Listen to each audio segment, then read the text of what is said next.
ಬಹಳ ಕುತೂಹಲ ಏನಾಯಿತು ಅಂದರೆ, ಪ್ರಿಯಾಂಕ್ ಖರ್ಗೆ ಅವರೊಂದು ಪತ್ರವನ್ನು ಬರೆದ್ರು, ಮುಖ್ಯಮಂತ್ರಿ ಸಿದ್ದರಾಮಯ್ಯನವರು ಅದನ್ನು ಪರಿಶೀಲಿಸಿ ಅಂತ ಹೇಳಿದ್ರು, ಕ್ಯಾಬಿನೆಟಲ್ಲಿ ಒಂದು ಡಿಸಿಷನ್ ಅಂತ ಬಂತು.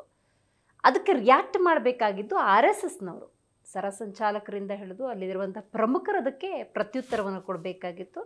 ಈ ಸೂಚನೆಯನ್ನು ಪರಿಪಾಲನೆ ಮಾಡ್ತಾರಾ ಇಲ್ವಾ ಅಂತ ಹೇಳಬೇಕಾಗಿತ್ತು. BJP ಅಷ್ಟು ನಾಯಕರು ಮಾತಾಡ್ಬಿಟ್ರಲ್ಲ, ಯಾಕೆ?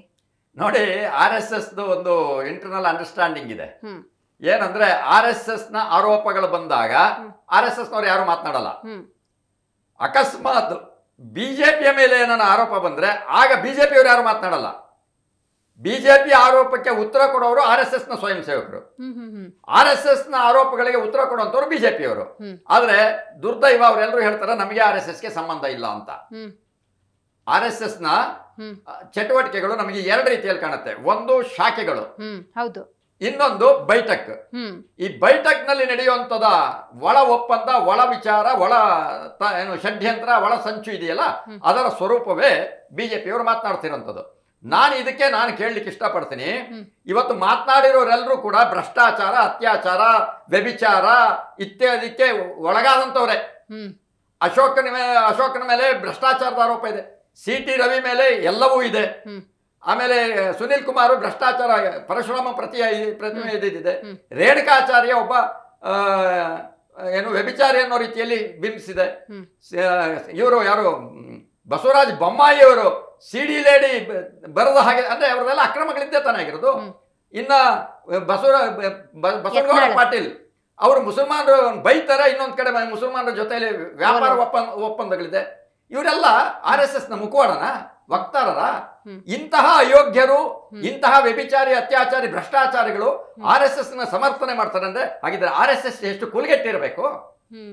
ಹಾಗಿದ್ರೆ ಪ್ರಿಯಾಂಕ್ ಖರ್ಗೆ ಅವರು, ನೀವು ಹಲವಾರು ಸಾವಿರಾರು ಪತ್ರಗಳನ್ನು ಬರೆದಿದ್ದೀರಿ. ಅಂತಿಮವಾಗಿ ಕಾಂಗ್ರೆಸ್ ಒಂದು ಸ್ಟ್ಯಾಂಡ್ಗಂತ ಬರ್ತಾ ಇತ್ತು. ಅಂತೆಯೇ ಅಕ್ಟೋಬರ್ 4ನೇ ತಾರೀಕು ಒಂದು ಪತ್ರವನ್ನು ಬರೀತಾರೆ.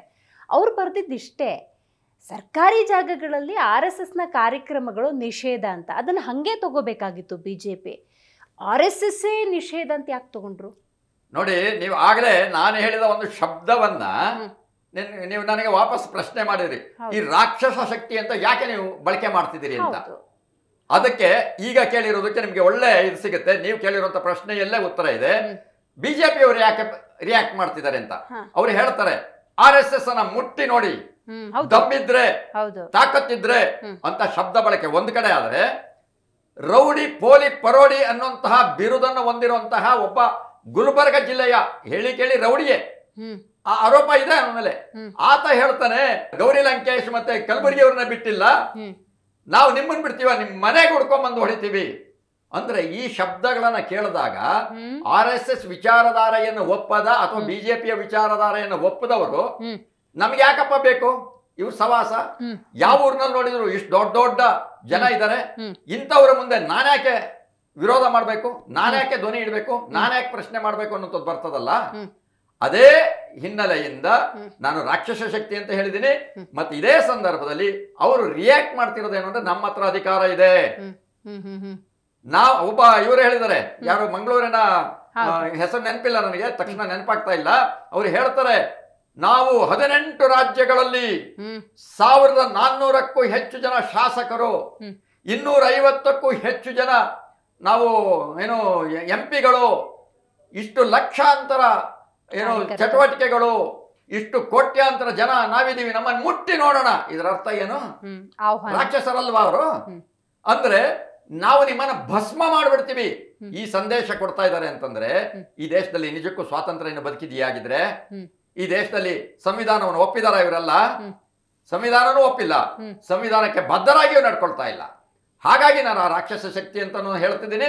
ಮತ್ತು BJPಯವರು ಉದ್ದೇಶಪೂರ್ವಕವಾಗಿಯೇ RSSನ ಮುಖವಾಡ, ವಕ್ತಾರರಂತೆ ಮುಂದೆ ಬರ್ತಾ ಇದ್ದಾರೆ.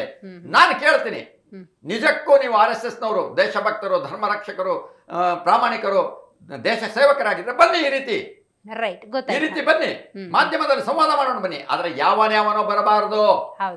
ನಾನು ಕೇಳ್ತಾ ಇದ್ದೀನಿ, RSS ಗೆ ರಿಜಿಸ್ಟ್ರೇಷನ್ ನನ್ನ ಹೆಸರಿನಲ್ಲಿ ಇದೆ ಅಂತ ನಾನು ಹೇಳ್ತಾ ಇದ್ದೀನಿ.